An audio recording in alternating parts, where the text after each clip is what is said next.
Pilu suami pergoki istri selingkuh di Jakarta Timur, terseret mobil 200 meter dan kaki patah. Melody Sharon 31, wanita yang kepergok selingkuh namun malah menganiaya suaminya sendiri, AG 35 kini telah ditetapkan sebagai tersangka dan ditahan polisi. Peristiwa istri aniaya suami ini viral di medsos setelah diposting anggota DPR RI Ahmad Sahroni di akun Instagramnya. Dalam narasinya, Ahmad Sahroni menyebutkan bahwa AG memergoki istrinya, Melody Sharon, yang selingkuh. Namun, sang istri malah ngamuk.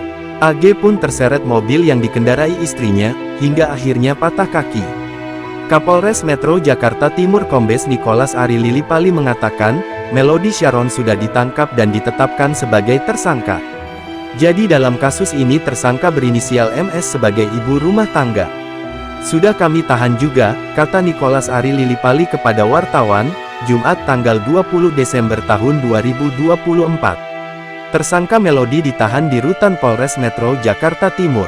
Atas kekerasan yang dilakukan terhadap suaminya, Melody dijerat dengan pasal 44 ayat 2 Undang-Undang RI Nomor 23 Tahun 2004 tentang kekerasan dalam rumah tangga KDRT.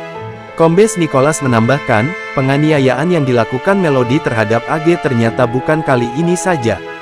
Berdasar hasil penyidikan Unit Pelayanan Perempuan dan Anak PPA, Satreskrim Polres Metro Jakarta Timur, AG dan Melody Sharon sudah memiliki anak dari hubungan pernikahan mereka.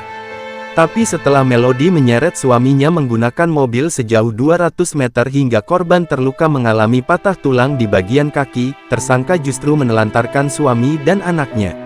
Padahal AG terpaksa harus menggunakan tongkat untuk membantunya melakukan aktivitas sehari-hari, termasuk mengasuh anaknya.